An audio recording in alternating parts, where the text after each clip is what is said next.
I'm John Ball. This is my beautiful wife, Wynn. We live in San Antonio, Texas.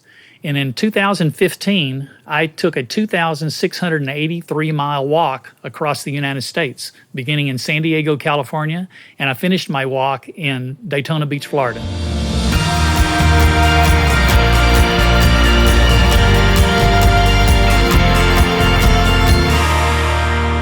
F-16.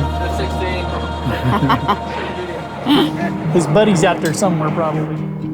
Wynn and I got married very young, and after graduating from college, I'd never been in an airplane, never flown an airplane. I'd never even bought a ticket and ridden on an airplane. And so I went down to the recruiter's office in our hometown of Paris, Texas, and applied to go to Air Force pilot training. Wynn was very supportive of that, and off we went to the Air Force. 26 years later, I retired as a colonel, having been a pilot for most of that time, including a 2-year stint as Air Force II pilot for Vice President Gore and Vice President Cheney.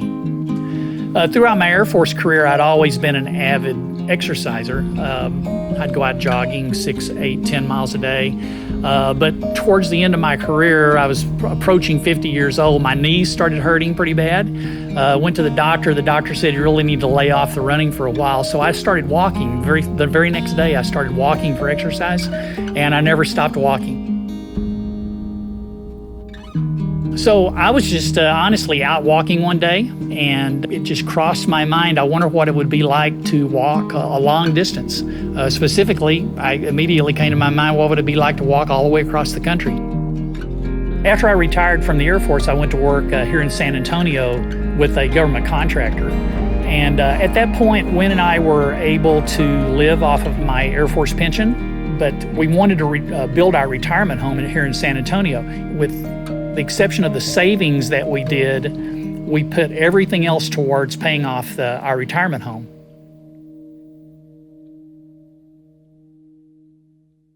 After I retired, I immediately started on this walk. The walk ended up being 2,686 miles in 170 days, from March 1st to August 17th. Well, there are a couple of things that I had to consider. Number one, I had to be in good enough health to be able to walk that kind of distance. It's pretty grueling walking 170 days without a lot of rest. But the other thing is economically, I had to be able to do that. And that all tied into being debt-free. We cash flowed the entire trip, and the purpose of the trip was to create an endowed scholarship at my alma mater, Texas A&M. And because I had prepared financially to be able to go on the walk at my own cost, all the donations that came in went straight to the scholarship. There's a tradition at Texas A&M about the Aggie ring. We've had the same graduation ring for over 100 years. And so really it's a tradition, and it's an honor that all Aggies have to wear their Aggie ring. But not everybody can afford their Aggie ring when it's time for them to get it. 350 very generous people gave over $27,000 to establish the Walking Aggie Endowed Ring Scholarship, so that each year, one male student or two female students receive their Aggie ring as a result of the scholarship and my completion of the Coast to Coast Walk. I got more than my share of input from people telling me that it was dangerous, that there were a lot of mean people out there, and that it was just generally a bad idea to go walking on my own without any help or support for 6 months. I will tell you that is the one thing that I learned throughout this walk, was how kind people are. In 6 months, I never had one single incident where I felt threatened in any way by anyone. I walked into gas stations, I walked into cafes, I was greeted on the shoulder of the road with people offering me rides and water and food. The best experience out of the whole trip was just how kind people were to me. And it was a relief, because as the family, we were very worried about his safety, and he just had a great experience.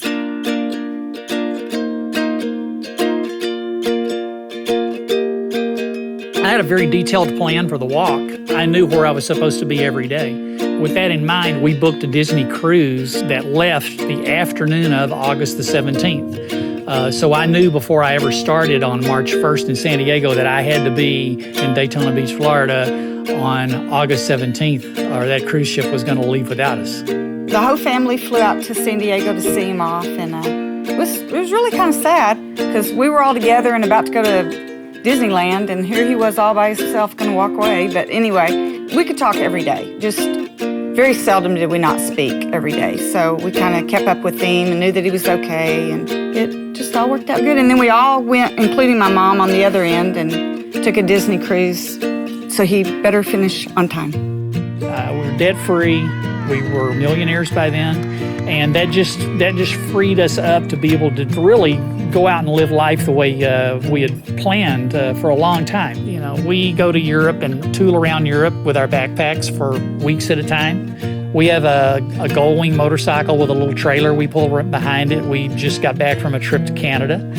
And then in April, we're going to visit Eastern Europe. So we really like to travel, and being debt-free has enabled us to do that. And that was something we always hoped we could do. And now we're living it.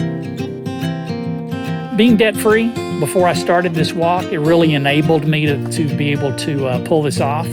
We saved our entire Air Force career, and we saved and were able to pay off our house and become debt-free the month that I started on the walk. And it really just lived out the philosophy that if you live like no one else, you can live and give like no one else.